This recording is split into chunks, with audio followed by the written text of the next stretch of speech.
جی بسم اللہ الرحمن الرحیم۔ محترم شاہ صاحب میں سب تو پہلے تے مشکور و ممنون پریس کلب سمانینا کہ تساں می مدعو کیتا، تساں دعوت دیتی۔ اس تو بعد محترم اصل جڑا اساں پوائنٹ ہے وہ 9 جون ہے۔ اساں 9 جون نے حوالے نال ایک دن پہلے ساڑی مظفر آباد نے اندر وفاقی وزراء نال اور آزاد کشمیر نے وزراء نال سٹنگ ہوئی ہے۔ اساں نے مذاکرات ناکام ہوئے، میں ناکام آکھ سکنا۔ اس کی وجہ یہ ہے کہ اج تو 8 مہینے پہلے یعنی 3 اور 4 اکتوبر نی درمیانی شب 3-4 اکتوبر 2025 ایک اساں چارٹر آف ڈیمانڈ سی، وہ اساں وفاقی وزراء نے سامنے رکھیا۔ انہاں اس چارٹر آف ڈیمانڈ کی تسلیم کیتا۔ تسلیم کرنے تو بعد اساں نال معاہدہ کیتا کہ 90 دن نا ٹائم دیو، اساں 90 دن نے اندر تساں یہ ساریاں چیزاں کمپلیٹ کرساں۔ لیکن بد نصیبی نال، بدقسمتی نال 3 ماہ نا ٹائم سی تے 8 مہینے گزرنے تو بعد بھی جدو اساں انہاں نال دوبارہ بیٹھے ہاں تے پھر دوبارہ گے تو اگے کم نہیں ود سکیا۔ اصل چیز تو سمجھنے ہو کہ 12 سیٹاں سن، وہ 12 بلیک میلر سن جنہاں واسطے اساں انہاں نال بیٹھے ساں، لیکن وہ ختم کرنے واسطے تیار نہ سن۔ انا علی وی پر امید ہاں جڑے پاکستان تو یا وفاقی وزراء آئے سن، اساں پر امید ہاں کہ 9 تاریخ تو پہلے وہ ساریاں چیزاں کمپلیٹ کر سن۔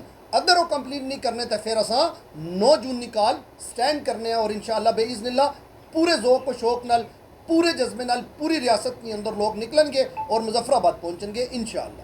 ڈاکٹر صاحب ڈیڈ لاک جو آیا، وہ جو وہاں پر آپ کا سلسلہ تھا، جو ٹیم آئی ہوئی تھی وہاں پر، کن کن چیزوں پر ڈیڈ لاک آیا؟ جو باقی مطالبات ہیں ان پر بھی ڈسکس ہوا ہے؟ شاہ صاحب دیکھیں جی، 2 چیزیں ہماری جو ہوئی تھیں جزوی طور پہ ہوئی تھیں، آٹا اور بجلی۔ اس کے بعد جتنی چیزیں تھیں وہ ہمیشہ یہی کہتے ہیں جی فیزیبلٹی بنے گی، اس کو ہم نوٹیفائی کر رہے ہیں، یہ پائے پلان میں ہیں، یہ 98% ہو چکی ہیں، لیکن ایسا کچھ بھی نہیں ہے۔ جب تک وہ چیزیں ساری گراؤنڈ پہ نہیں آتی، لوگ اس سے مستفید نہیں ہوتے، ہم نہیں مانتے ان چیزوں کو۔ کچھ تجاویز آپ کی طرف سے بھی وہاں پر سنا ہے کہ دی گئی ہیں، کچھ انہوں نے بھی تجاویز دی ہیں، تو کون سی تجاویز دی آپ؟ شاہ صاحب وہ تو مکمل تفصیل جو ہوتی ہے ہماری جو قانونی ٹیم ہے وہی یہ چیزیں شیئر کرتے ہیں، لیکن ہم نے جو ہم سے ہو سکتا تھا ہم نے وہاں بیٹھ کے اپنی تجاویز رکھی ہیں، اور دیکھیں انشاءاللہ چند دنوں کے اندر وہ ساری چیزیں سامنے آئیں گی انشاءاللہ۔ آپ کیونکہ وہاں پر شریک تھے ان مذاکرات میں، تو کیا امید رکھتے ہیں کہ کچھ مثبت ہے آپ کے جو مطالبات ہیں ان پر؟ شاہ صاحب یہ بات اچھی تو نہیں ہے، لیکن میں سمجھتا ہوں کہ ان لوگوں سے ہمیں امید نہیں رکھنی چاہیے۔ امید ہمیں اپنے اللہ سے ہے، اور میرا گمان ہے اپنے رب سے کہ انشاءاللہ باذن اللہ کسی قسم کی افراتفری نہ ہو۔ ہم پہلے بھی پرامن تھے، ابھی بھی پرامن ہیں، اور میری گزارش ہے کہ ہمیں پرامن رہنے دیا جائے اور یہ ساری باتیں مکمل کی جائیں تاکہ ریاست کے اندر کوئی افراتفری نہ ہو۔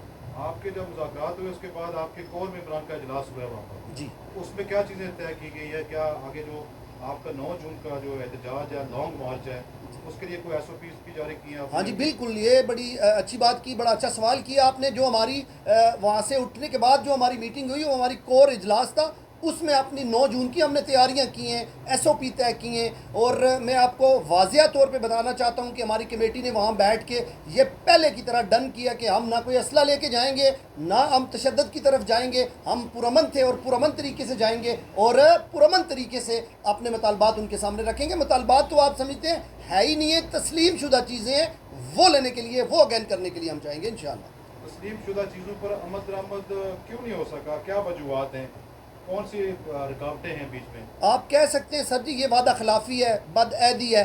جب ایک بندہ کوئی چیز مانتا ہے، ماننے کے بعد کوئی ایگریمنٹ کیا جاتا ہے۔ جب چارٹر آف ڈیمانڈ تسلیم شدہ تھا اس کے اوپر انہوں نے بیٹھ کے وفاقی وزراء نے سائن بھی کیے، سائن کرنے کے بعد 90 دن کا ٹائم لیا، اور وہ 90 دن میں اگر یہ چیزیں پورے نہیں کر سکے وہ ان کے اختیار میں ہے، وہ یہ کر سکتے ہیں، اور ہماری وہ بنیادی چیزیں ہیں، جائز حقوق ہیں، لوگوں کے حقوق کی بات کرتے ہیں، اس سے بڑھ کے ہم کچھ بھی نہیں کہتے۔ جی یہ بتائیے گا کہ ایک جماعت کی طرف سے بیانات آ رہے ہیں سوشل میڈیا پر کہ یہ جو 12 سیٹیں ہیں اس سے تحریک آزادی کشمیر کو نقصان ہوگا، دوسری جماعت خاموش ہے، کیا کہیں گے اس پر آپ؟ شاہ صاحب یہ بھی المیہ ہے، دیکھیں وہ بظاہر تو جماعتیں بنی رہتی ہیں، لیکن اب ان کا اتحاد ہے۔ پاکستان کے اندر پیپلز پارٹی اور مسلم لیگ کا اتحاد ہے، ہم اس سیاسی سلسلے میں نہیں پڑھتے، لیکن یہاں پہ آ کے دوبارہ آمنے سامنے ہیں دونوں جماعتیں، پیپلز پارٹی اور نون لیگ۔ یہ ان کے ذاتی معاملات میں وہ جانے، ان کا کام جانے، ہمارا چارٹر آف ڈیمانڈ ہے، ہمارا فوکس چارٹر آف ڈیمانڈ پہ ہے۔